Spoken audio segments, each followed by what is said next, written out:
Hi friends, ഞാൻ കഴിഞ്ഞ ദിവസം ഒരു വീഡിയോ ഇട്ടായിരുന്നു. ഒരു ഇമ്പോർട്ടൻറ്റ് ഡോക്യുമെൻ്റ് ഷെയർ കോഡ് നമ്മൾ ക്യാരി ചെയ്യാനെ പറ്റി.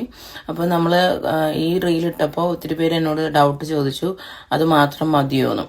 അത് മാത്രം പോരാ, വേറെ കുറച്ച് കാര്യങ്ങളും കൂടി നമ്മൾ ചെയ്യണം. അത് UK ഗവൺമെൻറ് പറയുന്ന അനുസരിച്ച് അത് ഫോളോ ചെയ്താലാണ് നമുക്ക് തടസ്സങ്ങളൊന്നും കൂടാതെ തിരിച്ചിങ്ങോട്ടേക്ക് ഫ്ലൈ ചെയ്യാൻ പറ്റുള്ളൂ. അപ്പോൾ അതിൻ്റെ ഡീറ്റെയിൽസ് ഞാൻ ഇവിടെ ഡിസ്ക്രിപ്ഷനിൽ കൊടുക്കുന്നുണ്ട്. എല്ലാവരും അതൊന്ന് വായിച്ച് നോക്കുക.